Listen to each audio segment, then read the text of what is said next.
Hello everyone, welcome to the today's lecture. In today's lecture, we are going to discuss about RBC anatomy and physiology. Okay, so as you know the components of our lecture, what are the components of our lecture? So first we discuss the theory part, and at last we discuss the MCQ, 5 MCQ in each and every lecture. Okay, so those who have still not subscribed our channel, so I request you all, please subscribe the channel.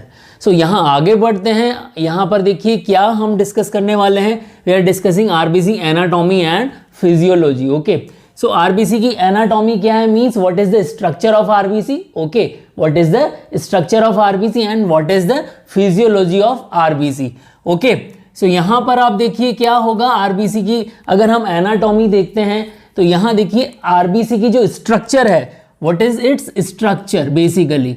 So structure हम देखने वाले हैं, but before moving on the structure just look at the what is the number of RBC we have. So in male we have what 5.4 million per microliter RBC we found. And in female में हमें कितनी मिलती है, 4.8 million.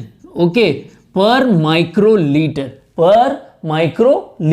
Okay, so if we are looking the microliter, okay, so this is per microliter की. अगर हम एक drop की बात करें, this is one drop of blood. okay, अगर इस एक ड्रॉप की बात करें तो एक ड्रॉप कितनी होती है, 50 microlitre. One drop is equal to 50 microlitre. इसका मतलब आप ये समझ लीजिए कि अगर पर माइक्रोलीटर में 4.8 और 5.4 मिलियन आरबीसी हैं तो 50 एक ड्रॉप में 50 माइक्रोलीटर है. इसका मतलब इस अमाउंट को आपको मल्टीप्लाई बाय 50 करना होगा, तब जाकर आपको एक ड्रॉप की आरबीसी निकल पाएंगी. Okay, now just look the structure क्या है आरबीसी की. सो आरबीसी की जो स्ट्रक्चर है दैट इज बाइकॉनकेव स्ट्रक्चर है. ओके, सो बाइकॉनकेव किस तरह से होता है ये आप देखिए. सो यहाँ पर देखिए, सपोज करिए ये आरबीसी है, तो अगर मैं इस आरबीसी को इस तरह से कर दूं तो ये देखिए ये जो इस तरह से बाइकॉनकेव होगा दोनों ही साइड से, इस साइड से भी और इस साइड से भी. तो यहाँ पर ये देखिए ये बाइकॉनकेव स्ट्रक्चर हो गई आरबीसी की. Okay, this is the biconcave structure of RBC. अब बाइकॉनकेव स्ट्रक्चर होने से क्या फायदा है, what is the benefit of biconcave structure, ये भी हम डिस्कस करने वाले हैं. बट यहां पर आप देखिए अगर इसकी साइज आप देखिए तो 8 माइक्रोन इसकी साइज होती है. आरबीसी की साइज क्या होती है, this is the size of RBC. Okay, this is also a very important part. Okay, so what is the benefit of biconcave structure. Biconcave structure का बेनिफिट क्या है. सो बाइकॉनकेव स्ट्रक्चर होने से क्या होता है, इसका सरफेस एरिया बढ़ जाता है. सरफेस एरिया जो है वो इंक्रीज हो जाता है. अगर सरफेस एरिया आरबीसी का इंक्रीज हो जाएगा उस केस में क्या होगा, RBC can carry more and more oxygen. RBC can carry more and more oxygen. Okay, so this is the one benefit. Okay, now अगर हम इसी की आरबीसी की स्ट्रक्चर को ही देखें तो यहाँ पर अगर आप इस सेल को देखते हैं तो यहाँ आप देखिए जो आउटर मोस्ट लेयर है वो क्या हो जाएगी, it is called as a plasma membrane. This is called as a plasma membrane. Okay, so RBC की जो प्लाज्मा मेम्ब्रेन होती है, प्लाज्मा मेम्ब्रेन जो होती हैं दैट इज फ्लेक्सिबल. ये कैसी होती हैं, फ्लेक्सिबल होती हैं. ओके, सो फ्लेक्सिबल होने का क्या फायदा है. ओके, फ्लेक्सिबल होने का क्या फायदा है, क्योंकि आरबीसी को कैपिलरीज से भी जाना है और हाई जो इसकी डायमीटर ज़्यादा है ऐसी आर्टरीज से भी गुजरना है. सपोज करिए ये कैपिलरीज हैं, ये क्या है, कैपिलरी हैं, और ये क्या है, आर्टरी. ओके, सो आरबीसी अगर इस कैपिलरी से जाएंगी, आरबीसी अगर इस कैपिलरी से जाएंगी तो उसको स्क्वीज होकर जाना पड़ेगा. सपोज करिए ये मैं आरबीसी की स्ट्रक्चर बना रहा हूँ. ओके, सो अगर आरबीसी को यहाँ से जाना होगा तो उसको क्या करना पड़ेगा, अपनी साइज को स्क्वीज करना पड़ेगा, तो छोटा करना पड़ेगा. तो इसके लिए प्लाज्मा मेम्ब्रेन में फ्लेक्सिबल होनी चाहिए. प्लाज्मा मेम्ब्रेन कैसी होनी चाहिए, फ्लेक्सिबल होनी चाहिए। Okay, so this is important point. Now another important point is what, RBC की जो प्लाज्मा मेम्ब्रेन है, plasma membrane also contain glycoprotein. क्या मिलता है इनके अंदर, ग्लाइकोप्रोटीन मिलता है। ओके, ग्लाइकोप्रोटीन क्या काम आता है, basically it work as a antigen. ये क्या करेगा, एंटीजन की तरह वर्क करेगा। ओके, सो यहाँ पर आप देख लीजिए, इस तरह से आपको ये एंटीजन जो है, ग्लाइकोप्रोटीन्स जो है वो मिल जाएंगे। क्लियर, काफ़ी सारे एंटीजन्स मिल जाएंगे। सो ये जो है ultimately antigen help in the blood grouping. जो ब्लड का ब्लड ग्रुप है, लाइक ए है, बी है, ओ है और ABO है। ओके, सो ABO सिस्टम जो है, बेसिकली हमारा ABO सिस्टम जो है उसमें हेल्प करेगा आइडेंटिफिकेशन में। Okay, so this antigen will help in the identification of the blood group. Okay, so यहां तक आप लोगों को समझ में आ गया होगा। ओके, सो अब यहां से मैं इसको रब कर रहा हूं और आगे इसकी स्ट्रक्चर आपको बता रहा हूं। अब यहां पर आप देखिए कि जो आरबीसी की जो स्ट्रक्चर है, यहां मैंने इरिथ्रोपोइसिस में आपको बताया था, इरिथ्रोपोइसिस में आपको बताया था, क्या बताया था कि न्यूक्लियस जो है इजेक्ट हो जाता है। इरिथ्रोपोइसिस में मैंने आप लोगों को बताया था कि न्यूक्लियस इजेक्ट हो जाता है, मींस आरबीसी जो है, आरबीसी के अंदर क्या नहीं होता, न्यूक्लियस नहीं होता, न्यूक्लियस नहीं होता। Okay, as well as mitochondria भी नहीं होता, माइटोकॉन्ड्रिया भी नहीं होता। तो ये दोनों ही चीजें इसमें नहीं है, आरबीसी के अंदर दोनों ही नहीं है। ओके, सो अगर आरबीसी के अंदर न्यूक्लियस भी नहीं है, माइटोकॉन्ड्रिया भी नहीं है, तो आरबीसी फिर अपनी किस तरह से अपने आप को सर्वाइव करेगी, किस तरह से अपने आप को सर्वाइव करेगी, क्योंकि बिकॉज आरबीसी का फंक्शन क्या है, ऑक्सीजन का transport, O2 transport is the function, O2 transport is the function. Okay, RBC का फंक्शन क्या हो गया, O2 ट्रांसपोर्ट। अब कुछ भी फंक्शन करने के लिए, कुछ भी वर्क करने के लिए क्या चाहिए, it RBC require what, energy. RBC को क्या चाहिए, एनर्जी। ओके, और energy in terms of ATP. So RBC किस तरह से अपनी एनर्जी जनरेट करता है, सो आरबीसी जो एटीपी जनरेट करता है वो एनएरोबिकली एटीपी जनरेट करता है, एन एरोबिकली जो है वो एटीपी जनरेट करता है। Clear, without oxygen, without help of the oxygen ये आरबीसी अपनी एटीपी जनरेट करता है। यहां पर आप देखिए आरबीसी जो एनारोबिकली एटीपी जनरेट कर रहा है, means RBC is not using single oxygen molecule. Okay, अब यहां देखिए कि आरबीसी देखो पूरी बॉडी का ऑक्सीजन को ट्रांसपोर्ट करने का वर्क किसका हो गया, आरबीसी का हो गया। बट यहां आप देखिए आरबीसी उस ऑक्सीजन मॉलिक्यूल को बिल्कुल भी अपने लिए यूज नहीं कर रहा है। इसका मतलब आरबीसी कितना ईमानदार है, आप ऐसा भी समझ सकते हैं कि आरबीसी क्या है, बहुत ही ज्यादा ऑनेस्ट है। क्लियर, जैसे बैंक होता है, बैंक में हमारा पैसा रखा होता है पर बैंक उसको अपने लिए यूज नहीं कर रहा है, एक तरह से आप ऐसा भी समझिए। ओके, सो आरबीसी क्या हो रहा है, ऑक्सीजन मॉलिक्यूल को ट्रांसपोर्ट करता है बट एक भी ऑक्सीजन मॉलिक्यूल को अपनी एनर्जी बनाने के लिए यूज नहीं करता है। क्लियर, तो ये तो हो गया बेसिकली आरबीसी की एनाटॉमी। अब यहां पर देखिए कि यहां मैंने आप लोगों को बताया कि यहां पर आरबीसी का फंक्शन क्या है, ऑक्सीजन ट्रांसपोर्ट। बट आरबीसी जो है अपना ऑक्सीजन ट्रांसपोर्ट किसकी मदद से करेगा। ओके, सो यहां आरबीसी का ऑक्सीजन ट्रांसपोर्ट करने के लिए आरबीसी के पास में क्या होता है, haemoglobin. Okay, haemoglobin. Okay, so now we are discussing the portion of haemoglobin. यहां हम हीमोग्लोबिन को डिस्कस करेंगे। Okay, now just look the haemoglobin. Haemoglobin जो है आरबीसी के अंदर ही होता है, means RBC containing what, haemoglobin for the transport of oxygen. Okay, so haemoglobin is made up of haem plus globin, haem plus globin. Okay, so RBC किससे बना हुआ है, हीम प्लस ग्लोबिन। अब ग्लोबिन जो है प्रोटीनियस पार्ट है। Globin क्या है, it is a proteinaceous part. Okay, it is a protein and haem is non protein part, okay, it is non protein part, clear. अब यहां पर हम देखते हैं कि ग्लोबिन क्या है। बेसिकली यहां पर आप देखिए ग्लोबिन में दो तरह की चेन्स होती हैं, alpha chain, okay, alpha chain and beta chain, okay, alpha chain and beta chain. So यहाँ अल्फा चेन होती है नंबर 2 और बीटा चेन भी होती है 2। सो 2 alpha chain and 2 beta chain होती है। अगर आप यहाँ पर स्ट्रक्चर देख रहे हैं तो यहाँ पर अब मैंने आपको ब्लैक कलर में स्ट्रक्चर दिखाई हुई है और ब्लू कलर में स्ट्रक्चर दिखाई हुई है। तो यहाँ पर जो ब्लैक कलर वाली हैं 2 अल्फा चेन्स हो गई एंड ब्लू कलर वाली हैं जो वो क्या हो गई 2 बीटा चेन्स हो गई, okay. Now just look the heme also contain what? Iron, okay, in the Fe+2 form. Remember this Fe+2 form. So यहाँ पर देखिए each chain contain what?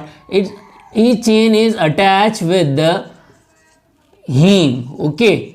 Each chain is attached with the heme. So और almost you can find यहाँ पर आप देखिए यहाँ पर ये जो है हमारे पास में रिंग स्ट्रक्चर लाई है।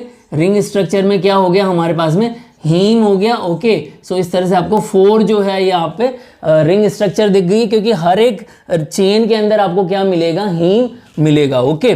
सो यहाँ हीम है और हीम के अंदर क्या हो गया Fe+2 जो है वो आपके पास में मिल रहा है। तो यहाँ पर देखिए जो ईच हीम मॉलिक्यूल हो गया, हीम जो है वो total number of 4 oxygen molecule को जो है वो क्या कर सकता है, ट्रांसपोर्ट कर सकता है। 4 ऑक्सीजन मॉलिक्यूल ट्रांसपोर्ट कर सकता है, ओके।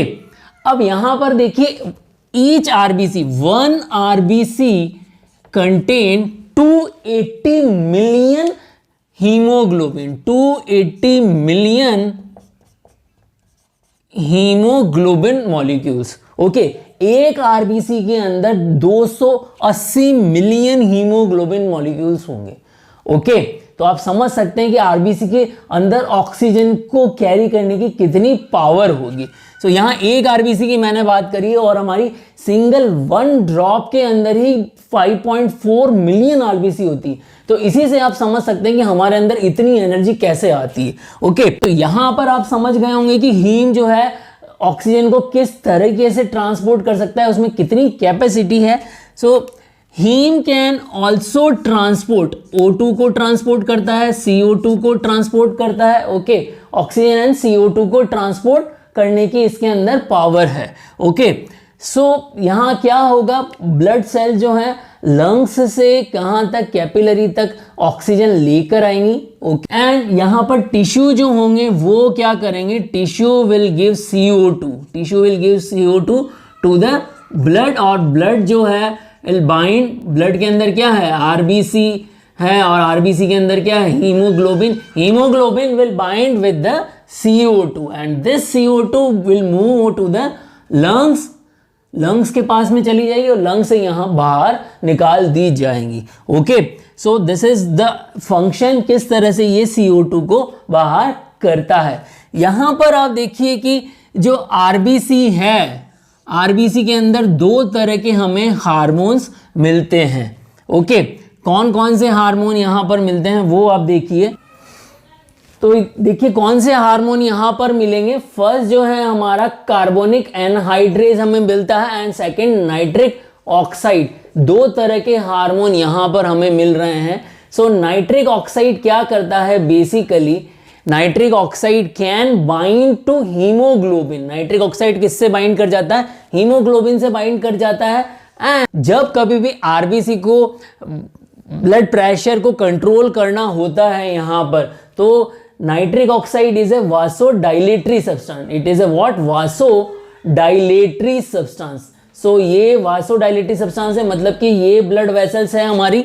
अब वासोडाइलेशन करना है, इसका मतलब ब्लड वेसल्स का डायामीटर इंक्रीज करना है। तो ये इतना डायामीटर इंक्रीज होगा, बट ये कब होगा, जब हीमोग्लोबिन जो है वो क्या रिलीज करेगा, नाइट्रिक ऑक्साइड रिलीज करेगा। अगर नाइट्रिक ऑक्साइड रिलीज होगा तो ये वासोडाइलेशन हो जाएगा, और जब कभी भी ब्लड प्रेशर हाई होगा उस केस में वासो रिलैक्सेशन डायलेशन होने से क्या होगा, ब्लड प्रेशर फिर डिक्रीज हो जाएगा। तो इस तरह से ब्लड प्रेशर को कंट्रोल करने में भी काम आएगा। सेकेंड हमारे पास में कार्बोनिक एनहाइड्रेज है। सो कार्बोनिक एनहाइड्रेज क्या करता है बेसिकली वो आप देखिए, यहां पर देखिए कार्बोनिक एनहाइड्रेज क्या करेगा। जैसे कि कार्बोनिक एनहाइड्रेज का फंक्शन क्या है, CO2 प्लस H2O मिलकर क्या बनाते हैं, H2CO3। Okay, so in the presence of carbonic anhydrase, और कार्बोनिक एनहाइड्रेज की प्रेजेंस में ही क्या होगा, H plus ion and HCO3 minus ion में ये कन्वर्ट हो जाता है। तो यहाँ बॉडी में जो हीमोग्लोबिन है ये CO2 को कैरी फॉरवर्ड करता है, मीन्स CO2 को ट्रांसपोर्ट करता है। अगर CO2 इसके साथ में बाइंड होती है तो 23% तो CO2 इसके साथ में बाइंड होकर ट्रांसपोर्ट हो जाती है, बट जो रिमेनिंग परसेंटेज ऑफ CO2 है वो किसकी फॉर्म में ट्रांसपोर्ट होती है, बाइकार्बोनेट आयन की फॉर्म में ट्रांसपोर्ट होती है। वो किसकी फॉर्म में ट्रांसपोर्ट होती है, बाइकार्बोनेट आयन की फॉर्म में ट्रांसपोर्ट होती हैं। तो यहां पर आप देखिए कि आरबीसी जो है वो बाइकार्बोनेट आयन बनाने में भी मदद करेगी। क्यों? क्योंकि उसके अंदर क्या है, कार्बोनिक एनहाइड्रेज एंजाइम है, और कार्बोनिक एनहाइड्रेज एंजाइम हेल्प करेगा बाइकार्बोनेट आयन को बनाने में। और बाइकार्बोनेट आयन जो है बफर का भी वर्क करता है, बाइकार्बोनेट आयन जो है बफर का भी वर्क करता है। तो होपफुली आप लोगों को यहाँ पर ये सारी चीज़ समझ में आ गई होगी, आरबीसी की एनाटॉमी और आरबीसी की फिजियोलॉजी। जो इसमें इंपॉर्टेंट पॉइंट है वो मैंने आप लोगों को स्ट्रक्चर में बता दिए, जो कि क्वेश्चंस पूछे जाते हैं। ओके, क्या क्वेश्चन पूछे जाएंगे कि आरबीसी में न्यूक्लियस होता है, नहीं होता है, आरबीसी में माइटोकॉन्ड्रिया होता है, नहीं होता है। ओके, आरबीसी की साइज क्या होती है, 8 माइक्रोन। आरबीसी का शेप जो है वो कैसा है, बाइकॉन्केव शेप है। ओके, आरबीसी की प्लाज्मा मेम्ब्रेन कैसी होती है, फ्लेक्सिबल, नॉन फ्लेक्सिबल, फ्लेक्सिबल होती है। ओके, एंड आरबीसी की प्लाज्मा मेम्ब्रेन पर क्या मिलते हैं, ग्लाइकोप्रोटीन मिलते हैं। आरबीसी के अंदर जो है हमें एक आरबीसी के अंदर कितने हीमोग्लोबिन मॉलिक्यूल मिलते हैं, 280 मिलियन मॉलिक्यूल मिलते हैं। हीमोग्लोबिन के बारे में पूछा जाएगा कि हीम कौन सा पार्ट है, तो हीम जो है नॉन प्रोटीनियस पार्ट है, और ग्लोबिन कौन सा पार्ट है, प्रोटीनियस पार्ट है। फिर ग्लोबिन के अंदर 2 स्ट्रक्चर्स हो गई हमारे पास में, 2 alpha chain and 2 beta chain हो गई। और दोनों ही जो भी सारी चेन होती हैं वो सब किससे कनेक्ट रहती हैं, हीम से कनेक्ट रहती हैं। और हीम के अंदर क्या होता है, आयरन होता है। और आयरन कौन सी स्टेज में होता है, उसकी स्टेज कौन सी है, +2। ओके, फेरिक और फेरस, तो यहाँ पर फेर जो आपका +2 वाली फॉर्म जो है आपको मिलती है। क्लियर? सो होपफुली आप लोगों को यहाँ पर समझ में आ गया होगा। क्लियर? सो यहाँ मैंने आप लोगों से कुछ क्वेश्चन डिस्कस किए हुए हैं आरबीसी की एनाटॉमी और फिजियोलॉजी के बारे में, और तो उन क्वेश्चंस के आंसर आप यहाँ पर करिए कमेंट बॉक्स में। Hello everyone, question number 1, size and shape of RBC is A 8 micron and biconcave, B 16 micrometer and convex, C 8 micrometer and convex, D 16 micrometer and concave. Question number 2, RBC generate ATP via A aerobic manner, B anaerobic manner, C both of these and D none of these. Question number 3, each RBC contain how much hemoglobin? A 280 million, B 580 million, C 380 million and D 480 million. Question number 4, true about hemoglobin. A contain 2 alpha and 2 beta chain, B contain non-proteinous part heme, C contain proteinous part globin and D all are correct. Question number 5, true about RBC. The plasma membrane contain glycoprotein. Male contain 5.4 million RBC per microliter. C, female contain 4.8 million RBC per microliter and D all are correct. और इससे next lecture में हम discuss करेंगे life cycle of RBC. Clear? So यहाँ पर आप video को like करें, शेयर करें और चैनल को सब्सक्राइब करें।